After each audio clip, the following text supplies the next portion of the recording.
വിജയേട്ടാ നമസ്കാരം. നമസ്കാരം.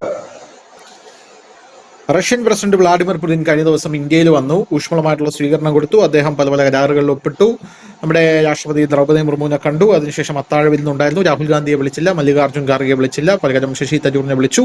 അതിനുശേഷം അദ്ദേഹം മടങ്ങിപ്പോയി. ലോകരാജ്യങ്ങൾ വളരെ അസൂയയോടെയും ആകാംക്ഷാഭരിതമായിട്ടുമാണ് ഇതിനെ നോക്കിക്കൊണ്ടിരുന്നത്. അതിനിടയിൽ നമ്മുടെ പ്രസിഡന്റ് ഡൊണാൾഡ് ട്രംപ് അദ്ദേഹം നമ്മുടെ പാണ്ടിപ്പട സിനിമയിൽ പാണ്ടിതുറ എന്ന് പറഞ്ഞൊരു ക്യാരക്ടർ ഉണ്ട്, അറിയാലോ, പ്രകാശ് രാജിന്റെ ക്യാരക്ടർ. ഈ ക്യാരക്ടർ വിജയനെ അറിയാലോ, തുമ്പിയെ കിട്ടിയില്ല, പകരം ഒരു മുയലിനെ കിട്ടിയിട്ടുണ്ട് എന്ന് പറയുന്നത് പോലെ ഫിഫയുടെ ഒരു നോബൽ പ്രൈസ് എനിക്ക് കിട്ടിയിട്ടുണ്ട്.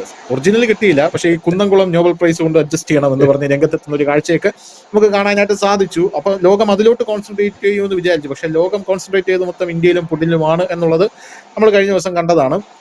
പുടിന്റെ പല പല റീലുകളും സോഷ്യൽ മീഡിയയിൽ വളരെയധികം ട്രെൻഡിങ് ആയിട്ട് ഓടിക്കൊണ്ടിരിക്കുകയാണ്. പിന്നെ ഇവിടെ വന്നിട്ട് ഒരു ചാനൽ ഉദ്ഘാടനം ചെയ്തിട്ടുണ്ട് പുടിൻ. എന്നിട്ട് പുടിൻ പറയുന്ന ഒരു കാര്യം, റഷ്യയുടെ വാർത്തകൾ സത്യസന്ധമായിട്ട് പറയാൻ ഇനി ചാനൽ ഈ ഇന്ത്യയിൽ ഉണ്ടാകും എന്നാണ് പുടിൻ പറയുന്നത്. പോരാത്തതിന് പുടിൻ പറഞ്ഞ വേറെ പല കാര്യങ്ങളുണ്ട്. പല സാഹചര്യങ്ങളും മാറിയ പല സാഹചര്യങ്ങൾ എന്ന് പറഞ്ഞു കഴിഞ്ഞാൽ അമേരിക്ക എന്ന് പറയുന്ന രാജ്യമുണ്ട്, അതിന്റെ പല ജിയോ പൊളിറ്റിക്സും തിട്ടൂരങ്ങളും മാറി. ഏഷ്യ, നമ്മൾ രണ്ടുപേരും വേറെ പല രാജ്യങ്ങളും ഏഷ്യയെ നിയന്ത്രിച്ചുകൊണ്ടിരുന്നു. എന്നാൽ ഇനിയിപ്പോൾ നിയന്ത്രിക്കാൻ പോകുന്ന രാജ്യങ്ങളുടെ ആ ഒരു പട്ടിക അതും മാറിക്കൊണ്ടിരിക്കുകയാണ്. പക്ഷെ മാറാത്തതായിട്ട് ഒന്ന് മാത്രമേ ഉള്ളൂ, അത് ഇന്ത്യക്കും റഷ്യയ്ക്കും പരസ്പരം അങ്ങോട്ടും ഇങ്ങോട്ടുമുള്ള താല്പര്യം മാത്രമാണ് എന്നാണ് വ്ളാഡിമിർ പുടിൻ പറഞ്ഞത്. അതിൻ്റെ ഇടയിൽ കൂടെ പുടിൻ പറഞ്ഞ വേറൊരു സംഭവമുണ്ട്, അതാണ് ഏറ്റവും വലിയ ഹൈലൈറ്റ് എന്ന് പറയുന്നത്. അദ്ദേഹം പറഞ്ഞത് താലിബാൻ പാകിസ്ഥാനെ അടിച്ചു ചുരുട്ടും എന്നാണ് പുടിൻ പറഞ്ഞത്. ഇങ്ങനെയാണ് പുടിൻ പറഞ്ഞത്. എന്നിട്ട് ഇന്ത്യൻ മണ്ണിൽ നിന്നുകൊണ്ട് പാകിസ്ഥാന് ഒരു മുന്നറിയിപ്പ് കൊടുത്തു. അതിനുശേഷം താലിബാനെ സപ്പോർട്ട് ചെയ്തു. താലിബാനെ അംഗീകരിക്കുന്ന ആദ്യത്തെ രാജ്യമാണ് റഷ്യ എന്ന് പുടിൻ പറഞ്ഞതിന് ശേഷം താലിബാൻ തീവ്രവാദത്തിനെതിരാണെന്ന് പുടിൻ പറഞ്ഞു. അതിനോട് എനിക്ക് യോജിപ്പില്ല കേട്ടോ, അതൊക്കെ പിന്നീട് ചർച്ച ചെയ്യേണ്ടതാണ്. തീവ്രവാദത്തിനെതിരാണെന്ന് പുടിൻ പറഞ്ഞു. പിന്നെ രണ്ടാമത്തെ കാര്യം, പ്രസിഡന്റ് ഡൊണാൾഡ് ട്രംപ് ഇത് കാണുന്നുണ്ടല്ലോ എന്നുള്ള രീതിയിൽ സംസാരിച്ചു. പിന്നെ അതിനുശേഷം എണ്ണ കൊണ്ടുവരുന്ന റൂട്ട് അത് ഞങ്ങൾ വ്ളാഡിവോസ്റ്റോക്കിൽ നിന്ന് തന്നെ കൊണ്ടുവരും, ബെലാറസ് വഴി റൂട്ട് ഇടുമെന്ന് കൃത്യമായിട്ട് പറഞ്ഞു. റൂബിളിൽ തന്നെ കച്ചവടം നടത്തും എന്നും പുടിൻ പറയുന്ന ഒരു സാഹചര്യം ഉണ്ടായിരുന്നു. അതിനെല്ലാത്തിനും ശേഷം കൈ കൊടുത്ത് കെട്ടിപ്പിടിച്ച് മുത്തവും കൊടുത്ത് പുടിൻ തിരിച്ചു പോകുന്ന കാഴ്ചയാണ് നമുക്ക് കാണാനായിട്ട് സാധിച്ചത്. 8 കരാറിൽ ഒപ്പുവെച്ചു എന്നാണ് അറിയാൻ സാധിക്കുന്നത്. ഏതൊക്കെയാണ് ഈ 8 കരാർ? ഇതിന്റെ കൂട്ടത്തിൽ പുടിൻ വന്നപ്പോൾ നമ്മുടെ നാട്ടിലെ ചില എന്താ പറയുക ദോഷൈക ദൃക്കുകൾ പറയുന്നുണ്ട്, ഇന്ത്യയുടെ GDP 8.2% ആയത് നിങ്ങൾ പറഞ്ഞു, പക്ഷെ അത് തെറ്റാണ്, ഇത് GDP ചോരിയാണ് എന്നാണ് അവർ പറഞ്ഞ് രംഗത്തെത്തിയിരിക്കുന്നത്. ഇത് GDP വോട്ട് ചോദിക്ക് ശേഷം ഇതാ GDP ചോരി എത്തിയിരിക്കുന്നു. GDP ചോരിയാണ്. പണ്ട് GDP ഇന്ത്യയുടെ കൂടുന്നില്ല എന്നുള്ളതായിരുന്നു ബഹളം. GDP കൂടിക്കഴിഞ്ഞപ്പോൾ എന്തായിരുന്നു? GDP കൂടിക്കഴിഞ്ഞപ്പോൾ GDP-യിലൊന്നും ഒരു കാര്യമില്ലെന്നേ. GDP കൂടിയോണ്ട് നമുക്ക് വല്ല കഞ്ഞി കുടിക്കാൻ കിട്ടുമോ എന്നാണ് അവർ പറഞ്ഞുകൊണ്ടിരുന്നത്. ഇപ്പൊ പറയുന്നത് GDP ചോരിയാണ്. അപ്പൊ GDP എന്താണ്? GDP ചോരിയാണെന്ന് വന്നപ്പോൾ GDP ഭയങ്കര സംഭവമായി മാറി വീണ്ടും. അതിനുശേഷം ഇപ്പൊ പുതിയൊരു ഐറ്റം കൊണ്ട് വന്നിട്ടുണ്ട്. $1 90 രൂപയായി. കണ്ടോ, $1 90 രൂപയായി. അമേരിക്കയുടെ മുമ്പിൽ മോദി വീണ്ടും മുട്ടുകുത്തി എന്ന് പറഞ്ഞ് ഈ പുടിൻ വന്നതിന്റെ ഈ കാര്യങ്ങൾ അപ്രസക്തമാക്കാനുള്ള ശ്രമങ്ങൾ നടത്തിക്കൊണ്ടിരിക്കുകയാണ്. ഒരുപാട് കാര്യങ്ങളുണ്ട്, ഇതൊക്കെ വിശകലനം ചെയ്യണം. എന്താണ് തോന്നുന്നത് ഈ കാര്യങ്ങളിലെല്ലാം? അത് തന്നെ പുടിന് ഇന്ത്യൻ മണ്ണിൽ വെച്ച് താലിബാന് പിന്തുണ കൊടുക്കുകയും പാകിസ്ഥാന് മുന്നറിയിപ്പ് കൊടുക്കുകയും ചെയ്തു. ന്യൂസ് ഇന്ത്യ മലയാളത്തിലെ വാർത്ത ധനുഷ് തന്നെ കൊടുത്തിട്ടുണ്ടെന്നാണ് ഞാൻ വിശ്വസിക്കുന്നത്. അപ്പൊ പ്രേക്ഷകർക്ക് അവിടെ പോയാൽ അതിന്റെ ഡീറ്റെയിൽസ് കിട്ടും. താലിബാനെ കുറിച്ച് പറയുമ്പോൾ ഞാൻ ഒരു കാര്യം ധനുഷുണ്ടാവും. ധനുഷ് നമ്മൾ ഈ ചില ജ്യൂസൊക്കെ വാങ്ങിയിട്ട് കുറച്ചു നേരം ടേബിളിൽ വെക്കണം. വെച്ച് കഴിയുമ്പോൾ അതിന്റെ ഈ ഇതുണ്ടല്ലോ, മറ്റേ കൊന്തും കാര്യങ്ങളൊക്കെ താഴെ അടിയും. മുകളിൽ നിന്ന് ശുദ്ധമായ ജ്യൂസ് കുടിക്കുക. അതുപോലെ കലക്കി കുടിച്ചാലേ പ്രശ്നം വരുന്നുള്ളൂ, കലക്കാതെ കുടിച്ചാൽ കുഴപ്പമില്ല. അത് കണക്കാണ് താലിബാൻ. അപ്പൊ അതിങ്ങനെ എടുത്ത് വെക്കുക, അത് തെളിഞ്ഞിട്ട് മാത്രം എടുക്കുക. താഴെയുള്ള മട്ട ഉണ്ടോ അവിടെ? നമുക്കറിയാം മട്ട്, ചായ ഒക്കെ അങ്ങനല്ലേ, അത്രേ ഉള്ളൂ. കലക്കാതെ കുടിച്ചാൽ മതി. അപ്പൊ ഇനി നമുക്ക് കാര്യത്തിലേക്ക് വരാം. ഇവിടെ പുടിൻ വന്നിട്ട് ഒരു വലിയ പ്രസ്താവന നടത്തി. ഇവിടുത്തെ ഒന്നാമത്തെ ഇതുവരെ പറഞ്ഞുകൊണ്ടിരുന്നത് ഇപ്പൊ കേൾക്കുന്നില്ല. അത് ട്രംപ് പറഞ്ഞു ഇന്ത്യ എണ്ണ വാങ്ങൽ നിർത്തി. ട്രംപിന്റെ മുമ്പിൽ മോദി മുട്ടുമടക്കി. ഇവിടെ കിടന്ന് എന്തോ ഒരു പ്രസംഗമായിരുന്നു, ഡെയിലി വാർത്ത, എണ്ണ നിർത്തി എന്ന്. അപ്പൊ അപ്പോഴും നമ്മൾ പറയുന്നുണ്ട് ഒരു പിണ്ണാക്കം നിർത്തിയിട്ടില്ല. 2026 ജനുവരി വരെയുള്ള ഓർഡർ കൊടുത്തു കഴിഞ്ഞു. കാരണം ഇപ്പൊ കുറച്ചുകൂടി ലാഭത്തിനാണ് കിട്ടുന്നത്. കാരണം ഈ 2 കമ്പനിയിൽ ഉപരോധം പ്രഖ്യാപിക്കാത്ത കമ്പനികളൊക്കെ $5 കൂടി ഡിസ്കൗണ്ട് കൊടുത്തിരിക്കുകയാണ്. അതോടെ വന്നു കഴിഞ്ഞപ്പോ ബമ്പറായിട്ട് ക്രൂഡ് ഓയിൽ ഇറക്കിക്കൊണ്ടിരിക്കുക. ഇന്നലെ പുടിൻ. അപ്പൊ മോദി ഇതുവരെ ഒന്നും വിട്ടില്ല. സാധാരണ ട്രംപ് പറയുന്നതിനൊന്നും മോദി മറുപടി കൊടുക്കുന്ന ഒരു സ്വഭാവം മോദിക്കും ഇല്ല, മോദിയുടെ മന്ത്രിസഭയിലും ഇല്ല, BJP-യുടെ ബൂത്ത് പ്രസിഡന്റ് പോലും അങ്ങനെ ചെയ്യാറില്ല. അപ്പോ അങ്ങനെ ഇരിക്കുമ്പോ ഈ ശ്രീമാൻ പുടിൻ എത്തിക്കഴിഞ്ഞാൽ അദ്ദേഹം പറഞ്ഞത്, ഇന്ത്യക്ക് ഞങ്ങൾ എണ്ണ അനുസൂതം കൊടുക്കും, കാരണം ഞങ്ങൾ അവരുടെ വിശ്വസ്തരായിട്ടുള്ള ഒരു വിതരണക്കാരാണ്. ഞങ്ങൾക്ക് ചതിക്കാൻ കഴിയില്ല, അതുകൊണ്ട് എന്ത് റിസ്ക് എടുത്തും എണ്ണ ഞങ്ങൾ എത്തിക്കും എന്ന് പറഞ്ഞു. അതോടുകൂടി ട്രംപിന് ഒരു മറുപടിയായി, അതായത് എണ്ണ നിർത്താൻ പോകുന്നില്ല, അത് എന്ത് റിസ്ക് എടുത്തും റഷ്യ എത്തിക്കാമെന്ന് ഉറപ്പ് കൊടുക്കുക മാത്രമല്ല, ലോജിസ്റ്റിക് ആൻഡ് ഷിപ്പിംഗ് കരാറുകളിൽ ഒപ്പിടുകയും ചെയ്തു, തടസ്സമില്ലാതെ എണ്ണ എത്തിക്കാൻ. പുതിയ 2 റൂട്ടും പ്രഖ്യാപിച്ചിട്ടുണ്ട്. ഒന്ന് വ്ളാഡിവോസ്റ്റോക്കിൽ നിന്ന് ചെന്നൈ വഴി എത്തുന്ന ഒരു റൂട്ടും, മറ്റൊന്ന് ബെലാറസ് വഴി എത്തുന്ന ഇന്ത്യൻ മഹാസമുദ്രം വഴി മുംബൈയിലേക്ക് എത്തുന്ന മറ്റൊരു റൂട്ടും. ഈ റൂട്ട് വഴിയായിരിക്കും ഇനി നമ്മുടെ ട്രേഡിങ്. ഇപ്പൊ ഈ 2 കരാറുകൾ വന്നപ്പോൾ അതിന്റെ കാര്യത്തിൽ ഒരു തീരുമാനമായി, എണ്ണ കരാർ. പിന്നെ അദ്ദേഹം നടത്തിയ ഒരു വമ്പൻ പ്രസ്താവന എന്ന് പറഞ്ഞാൽ, ഇനി മുതൽ ഉള്ള നമ്മുടെ കച്ചവടങ്ങൾ റൂബിൾ റുപ്പിയ, അതായത് ഇന്ത്യൻ രൂപയിലും റൂബിളിലുമായിരിക്കും എന്നുള്ളത്. ഇതാണ് പുടിൻ പറഞ്ഞത്. ഇതൊരു വലിയ വാർത്തയാണ്.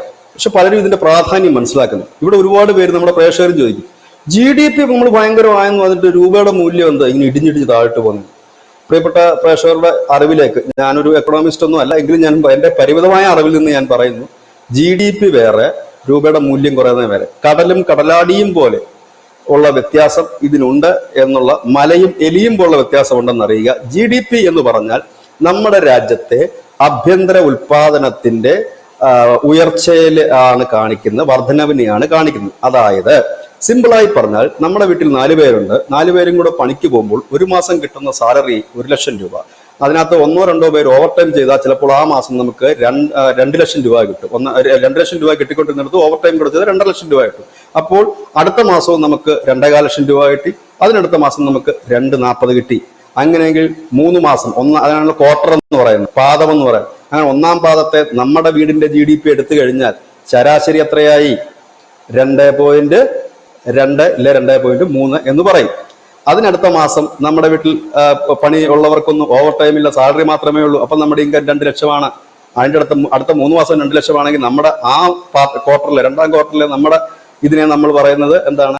2% GDP. അപ്പോൾ GDP കുറഞ്ഞു എന്ന് നമ്മൾ പറയും. അതായത് നമ്മുടെ ആഭ്യന്തര ഉത്പാദനം, അതിനെയാണ് നമ്മൾ GDP എന്ന് പറയുന്നത്. ഇപ്പൊ ഈ രൂപയുടെ മൂല്യമായിട്ട് എങ്ങനെയാണ് ഇതിന് കുറയുന്നത് എന്ന് ചോദിച്ചാൽ, ഇന്ത്യ ഏറ്റവും കൂടുതൽ വിദേശ രാജ്യങ്ങളെ ആശ്രയിച്ച് മുൻപോട്ട് പോകുന്ന ഒരു രാജ്യമാണ്. പ്രത്യേകിച്ച് എണ്ണയുടെ കാര്യത്തിൽ നമുക്ക് ഏറ്റവും കൂടുതൽ ചെലവ് വരുന്നതും, നമ്മുടെ രാജ്യം ഏറ്റവും കൂടുതൽ പണം മുടക്കുന്നതും എണ്ണ വാങ്ങാനാണ്, ക്രൂഡ് ഓയിൽ വാങ്ങാനാണ്. 140 കോടി ജനം ഉള്ള രാജ്യമാണ്. ഇവിടെ എണ്ണ ഉപയോഗം വളരെ കൂടുതലാണ്. അതുകൊണ്ട് തന്നെയാണ് ഇപ്പോൾ നമ്മൾ ഇലക്ട്രിക്കൽ കാറിലേക്കും സൗരോർജ്ജ കാറിലേക്കും സൗരോർജ്ജം ഇതിനെ വേണ്ടിയിട്ടൊക്കെ നമ്മൾ പറയുന്നത്. ഇനിയിപ്പോ ഈ രൂപയുടെ മൂല്യം ഒറ്റയടിക്ക് നിർത്താൻ ഒറ്റ മാർഗ്ഗമേ ഉള്ളൂ, നമ്മൾ ആരും എണ്ണ ഉപയോഗിക്കാതിരിക്കാൻ പറ്റുമോ? പെട്രോളും ഡീസലും. അങ്ങനെയാണെങ്കിൽ 1 മാസം കൊണ്ട് ഇത് വളരെ താഴെ പോകും. വളരെ താഴെ പോകുന്ന വെച്ചാൽ ചിലപ്പോൾ ഒരു 70-ലോ 60-ലോ നിൽക്കും ഡോളറിനെതിരെ ഇന്ത്യയുടെ മൂല്യം. അത് നമുക്ക് പറ്റില്ലല്ലോ. സ്വാഭാവികമായിട്ട് നമുക്ക് എണ്ണ വാങ്ങണമല്ലോ. എണ്ണ വാങ്ങുന്നതിന് നമ്മൾ കൊടുക്കുന്നത് ഡോളറിലാണ് പണം കൊടുക്കുന്നത്. അപ്പൊ രൂപ ഡോളറിലേക്ക് കൺവെർട്ട് ചെയ്യുമ്പോൾ ഡോളറിന് ഡിമാൻഡ് കൂടുകയും രൂപയുടെ മൂല്യം കുറയുകയും ചെയ്യും. അപ്പോൾ നമ്മൾ ഡോളർ മാറ്റി പകരം റൂബിൾസിലാണ് അത് വാങ്ങുന്നതെങ്കിൽ ഡോളറിനെതിരെ ഉള്ള നമ്മളുടെ മൂല്യം തകരുകയല്ല, പകരം ഉയരുകയാണ് ചെയ്യുന്നത്. നമ്മൾ ട്രേഡിംഗ് ഡോളർ മുതലായി ആശ്രയിക്കാൻ പോകുമ്പോഴാണ് ഡോളറിന് ഡിമാൻഡ് കൂടുന്നത്. എക്കണോമിക്സിൽ ഡിമാൻഡ് കർവ് എന്ന് പറയും. അതായത് ഏതൊരു ഉൽപ്പന്നത്തിന്റെ പുറകെയാണോ ആവശ്യങ്ങൾ കൂടി വരുന്നത്, ആ ഉൽപ്പന്നത്തിന് ഡിമാൻഡ് കൂടും. ആ ഡിമാൻഡ് കർവ് ഉണ്ട്, ഇങ്ങനെ വളഞ്ഞു തിരിയും. മനസ്സിലാകുന്നുണ്ടോ? അപ്പം ഇത് വരും. ഇതുകൊണ്ടാണ് ഡോളറിനെതിരെ ഇന്ത്യയുടെ രൂപയുടെ മൂല്യം കുറയുന്നത്. അതായത് നമ്മൾ കൂടുതൽ ഡോളറിനെ ആശ്രയിക്കും. അത് ട്രംപിന്റെ മിടുക്കുകൊണ്ടല്ല, ആഗോളതലത്തിലെ വിനിമയ ഉപാധിയായി ഡോളർ നിലനിൽക്കുന്നുണ്ടാണ്. ട്രംപിന്റെ പേടിയും അത് തന്നെയാണ്. ബ്രിക്സുകാരെല്ലാം കൂടി ഒരു നാണയം ഇറക്കി അപ്പം തീരും കളി, എല്ലാ കളിയും തീരും. പിന്നെ ട്രേഡിംഗ് നടക്കുന്ന ബ്രിക്സ് നാണയത്തിന്റെ പേരിലായിരിക്കും. അതുകൊണ്ടാണ് ഇന്ത്യ കൂടുതൽ രാജ്യങ്ങളുമായി ഇന്ത്യൻ റുപ്പീസിൽ ട്രേഡിംഗ് നടത്താൻ ഉദ്ദേശിക്കുന്നതിന്റെ തന്നെ കാരണം അതാണ്. ഡോളറിനുള്ള ആശ്രയത്വം കുറയ്ക്കുക എന്നുള്ളതാണ്. അപ്പൊ റഷ്യ ഇപ്പം നമുക്ക് എന്തുകൊണ്ടാണ് ഇത്രയും മൂല്യം കുറയാൻ കാരണമെന്ന് വെച്ചാൽ, നമ്മൾ റഷ്യയുടെ നിന്ന് അടക്കം കൂടുതൽ എണ്ണ ഇവിടെ ഇറക്കുമതി ചെയ്യുന്നുണ്ട്. അത് നമ്മൾ അവർക്ക് കൊടുക്കുന്ന പണം ഡോളറായിട്ടാണ് കൊടുക്കുന്നത്. ഇനി മുതൽ അത് റൂബിളായിട്ട് കൊടുക്കുമ്പോൾ അവർക്ക് കൊടുക്കുന്ന പണവും, UAE നമ്മൾ നേരത്തെ മുതൽ രൂപയിലാണ് ട്രാൻസാക്ഷൻ നടക്കുന്നത്, അവർക്ക് കൊടുക്കുന്ന പണവും കുറയുമ്പോൾ തന്നെ ഇപ്പോൾ ഈ 90 രൂപയിൽ നിന്നും ഒരു ചെറിയ വ്യത്യാസം ഉണ്ടാകും. മൂല്യത്തിന്റെ ആ ഇടിവല്ല, പിന്നെ അതിൽ നിന്നും ഡോളറിനെതിരെ ഒരു ചെറിയ മുന്നേറ്റം നമ്മൾ ഇന്ത്യൻ രൂപീസ് നടത്താൻ കഴിയും. ഇപ്പൊ GDPയും ഈ രൂപയുടെ മൂല്യം കുറേ നമ്മൾ വ്യത്യാസം മനസ്സിലായില്ലേ? GDP നമ്മുടെ വീട്ടിൽ കിട്ടുന്ന പൈസ, നമ്മുടെ മൂല്യം കൂടുക കുറയുക ചെയ്യുന്നത് നമ്മൾ ചെലവാക്കുന്ന പൈസയാണ്. മനസ്സിലാകുന്നുണ്ടോ? അതായത് ചെലവ് കൂടിയിരിക്കുമ്പോൾ സ്വാഭാവികമായി അതിന് മൂല്യത്തിന്റെ ചുതി വരും. അതായത് ഡോളർ കൂടുതൽ ആവശ്യമുള്ളത് കൊണ്ടും ഡോളറിലാണ് നമ്മൾ ട്രേഡിംഗ് പലതും നടക്കുന്നുണ്ടും പല രാജ്യങ്ങളുമായിട്ട്. അതുകൊണ്ടാണ് ട്രംപ് എപ്പോഴും പറയുന്നത്, ഡോളറിന് തൊട്ട് കളിക്കരുത്, ബ്രിക്സ് നാണയം നിങ്ങൾ ഇറക്കരുത്, ഡോളർ മാത്രമേ ഉപയോഗിക്കാവൂ എന്ന് പറയുന്നതിന്റെ കാര്യം, ഇത് തീർന്നാൽ ഈ ബ്രിക്സുകാർ ഒരു യൂണിറ്റ് ഇറക്കുകയോ ബ്രിക്സ് രാജ്യങ്ങൾ അങ്ങോട്ടും ഇങ്ങോട്ടും ഇപ്പൊ റഷ്യയും ഇന്ത്യയും തമ്മിൽ റൂബിൾസ് ആൻഡ് റുപ്പീസിൽ കച്ചവടം നടത്തുന്നത് ട്രംപ് പ്രശ്നം ഉണ്ടാക്കും.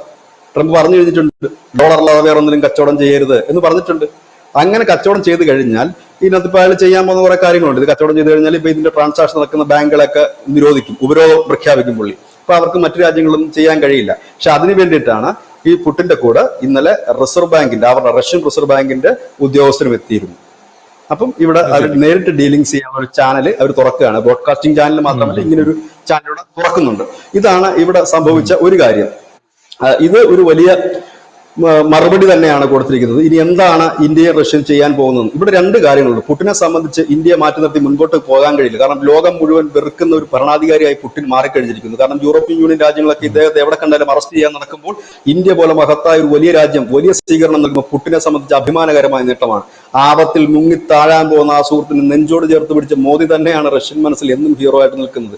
ഇന്ത്യക്കാർക്കും വളരെ രോമാഞ്ചം ഉണ്ടാക്കുന്ന കാര്യം. അല്ലാതെ നേട്ടത്തിന് വേണ്ടിയിട്ട് നമ്മുടെ ഈ എബി വാജ്പേയി ഒക്കെ ഇരിക്കുന്ന കാലത്തുമൊക്കെ നമ്മൾ നല്ല ബന്ധമായിരുന്നു റഷ്യയുമായിട്ടുണ്ടായിരുന്നത്. 90കളിലാണ് ഈ കോൺഗ്രസ് സർക്കാർ കയറി കഴിഞ്ഞിട്ടാണ് നേരെ അമേരിക്കയുടെ പാദസേവ ചെയ്യാൻ പോയതും. കാരണം ഇവന്മാർക്ക് പൈസ അടിക്കണം, കമ്മീഷൻ അടിക്കണം, അപ്പൊ കൂടുതൽ ആയുധങ്ങളുടെ ഇടപാടിന് പോയതും ഒക്കെ ഈ 90കളിലാണ്. 90കൾ കഴിഞ്ഞിട്ടുള്ള ഇന്ത്യയുടെ ചരിത്രം പരിശോധിച്ചു കഴിഞ്ഞാൽ ഈ പറയുന്ന മതപരിവർത്തന ലോബി ഉൾപ്പെടെ ഇന്ത്യയിൽ നടത്തിയിട്ടുള്ള അഴിഞ്ഞാട്ടങ്ങൾ നമുക്ക് കാണാൻ കഴിയും.